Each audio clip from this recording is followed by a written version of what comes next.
Hey guys, Fan 101 here, and this is my Ring of Honor review. Finally, I'm reviewing Ring of Honor again. I feel happy because I, started off with actually a pretty good episode of Ring of Honor.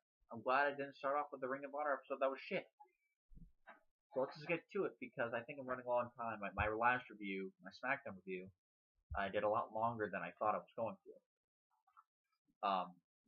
Steve Corino, I guess, came back from Ring of Honor. I guess he was out on injury. Well, no, he was, because last time I was watching Ring of Honor, he was not commentating. It was Nigel McGuinness and Kevin Kelly.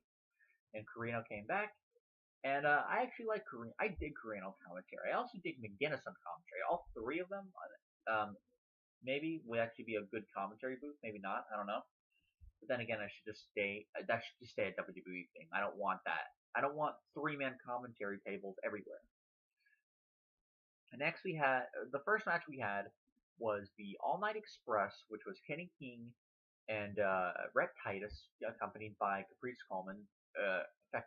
Collectively, they call themselves Cabinet. JBL must be mad. And they faced off against the Guerrillas of Destiny, which is a team within the Bullet Club faction, consisting of Tama Tonga and Tonga Lao. Tonga Lao is actually Camacho, from WWE. He's Micah from TNA. Glad he's out of both of those companies because they didn't know what the fuck to do with him. They did the right thing with him here. They put him with his brother and they made him a tag team, and they put face paint on him, and he actually looks awesome. So let's see. So I haven't seen much of the Guerrillas of Destiny, but this match here, they actually showed that they could actually wrestle together as a unit. I think they could be a good brother tag team. The Guerrillas of Destiny did beat the All Night Express, and what I thought was a pretty good opening match. It was a good opening match.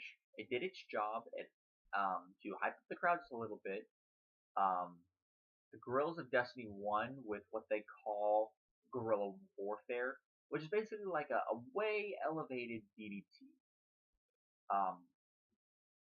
It's like of course the double team move, but the move definitely looks like a finisher. I'm glad they're using a DDT variation as a finisher, because the DDT needs to be a little bit more important, like it was when Jake Roberts used it. Maybe not to that extent, but still.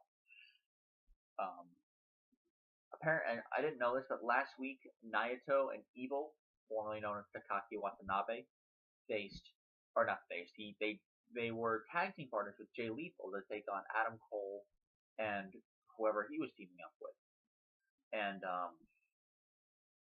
And apparently Naito was really healing it up. He abandoned Jay Lethal. He and Evil abandoned Jay Lethal during the match, and Jay Lethal was ganging up on. And Lethal issued the challenge. Naito accepted, not on the show. The challenge apparently was issued, and now we're gonna see Jay Lethal against Tetsuya Naito at All Star Extravaganza, which my guess it's gonna be an awesome match. If Naito's work in the G1 had to prove anything, it's that the guy can work. The guy can fucking work. And working with Jay Lethal, that would be awesome. It might give Jay Lethal one of his best matches ever. Next we had, apparently there's a revolving storyline around the wrestler Ray Rowe, who is one half the tag team War Machine along with Hanson. And apparently there's this guy named Shane Taylor. Shane Taylor and Keith Lee are a tag team, by the way. They're pretty much like Ring of Honor's version of the Authors of Pain from NXT, except unlike Akam and Razor, they actually talk and they actually have personality. So far, Paul Ellering, he's supposed to be like a mouthpiece for this, I guess, but he's not saying anything. He's almost useless. Paul Ellering is. I like the Office of Pain, but God, do something with it. Maybe this is one of those things where it's like Baron Corbin, they have to build him up a long time with jobbers, even though they just beat TM6-1 a week after TakeOver, which I found was fucking stupid. But yeah, the whole story with Shane Taylor is that Ray Rowe was his mentor. He taught him, he gave him home, he gave him shelter. He taught him to be a pro wrestler. They tag teamed together. They were good friends. And then Ray Rowe pretty much abandoned him teamed up with Hanson, became War Machine, became Ring of Honor Tag Team Champions, and just completely abandoned Shane Taylor. Taylor's like, no, fuck that. I'm gonna beat your ass. In Ring of Honor, I'm gonna bring my own person, which ended up being Keith Lee. Oh, I want to say Keith Davis for whatever reason. Keith Lee, and they beat two basically jobber kind of guys, which was Ken Phoenix and Ray Rosas. And and these are big guys, but they can be surprisingly agile in their moves. They're not like freaking Great Khali where they can barely move. They're are kind of like the Office of Pain where they are flexible enough to do some actual wrestling maneuvers instead of just fucking brain chops all the time. After destroying Phoenix and Rosas, they were on the mic. They called out Ray Rowe and Hanson. They called out War Machine. They wanted a match now, which is good. It's very good that they did that because it makes them incredible heels. Hair. I gotta wash my hair soon.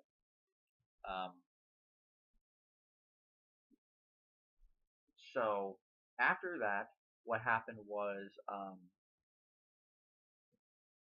War Machine came out. Ray Rowe basically said that, look, you were the last person I expected to actually stab me in the back and twist the knife. I like that twist the knife line. That was a nice little touch. And he said, I guess the one thing we're gonna have to do is beat your ass. I guess I forget the exact line, but basically they accepted the challenge. They had a quick 4.5 minute match, close to 5 minutes. And the match, that was actually a decent match, and the last minute of it was just all four of them busting out moves that guys that size you wouldn't normally expect to do moves for. They weren't doing freaking like Hurricane Ranas or anything, but they were doing several moves like actually wrestling maneuvers. The match ended by double disqualification after Keith Lee hit Ray Rowe with a steel chair, and then Hanson hit Keith Lee with a steel chair. So it was a double disqualification. Then after that, basically after that, Taylor and Lee basically just dominated. They beat the shit with steel chairs, of course, in hand. They beat the shit out of Hanson and Rowe. And it was a lot of fun to watch. It's like, okay, these guys are a legitimate threat. These guys are not to be fucked with. So you're establishing two guys as big monsters. They're not losing. They didn't win the match, but they really didn't lose either. They're continuing the feud with them.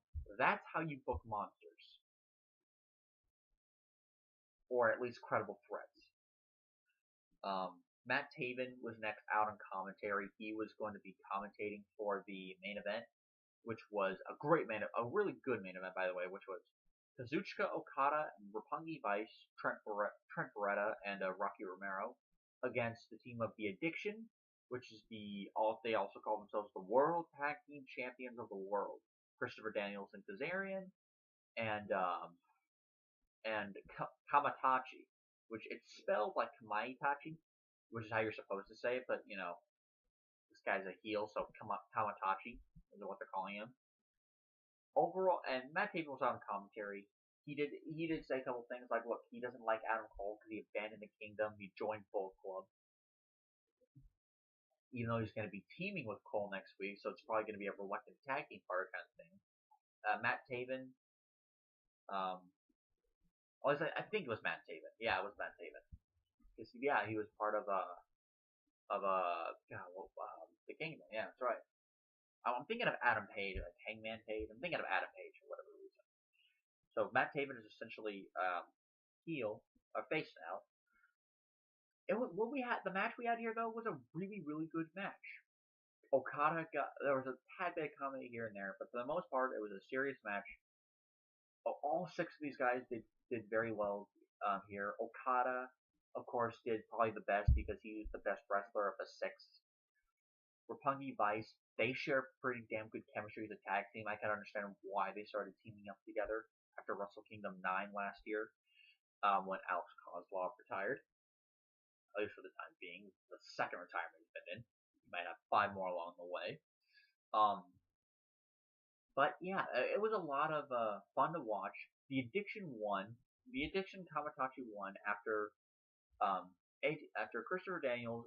Okada was taken out of the picture. Daniels hit Rocky Romero with the Angel's wings. No, he hit Trent Beretta with the Angel's wings, and then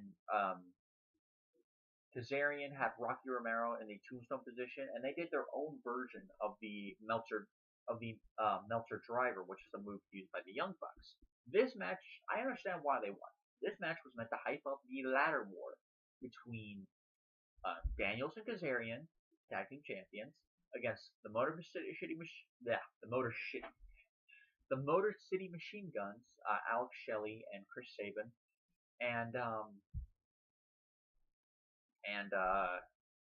as well as the Young Bucks themselves, which is Matt and Nick Jackson. So that was a lot of fun. The match itself, they were hyping up the ladder war. They hyped up briefly in a package promo with Lethal and Naito. Of course, they were hyping up, I guess, the Girls of Destiny or something. I don't know if they're not going to do anything in the pay-per-view. Although there is a six-man tag team match with the Briscoes and Toru Yano. I forget who their opponents are going to be. It's going to be for the first ever six-man Ring of Honor Tag Team Championships. I only have one problem with it. They don't have a big enough roster to do that kind of thing. It's to have both a tag team title and a trios title, basically. Lucha Underground got away with it because they only have a trios title. They don't have a two-man tag team match. New Japan got away with it because they have several tag team championships, and they got away with it because they have a huge enough roster to do it. So very, very good match here. Maybe even a great match. I don't have I can't specify in the rating yet. You might have to wait till tomorrow to do that. But it was a great match, or a very good match. I had a lot of fun with it. Really good episode of Ring of Honor. Check it out if you guys can. You're not going to regret it. Until next time, guys. See you later.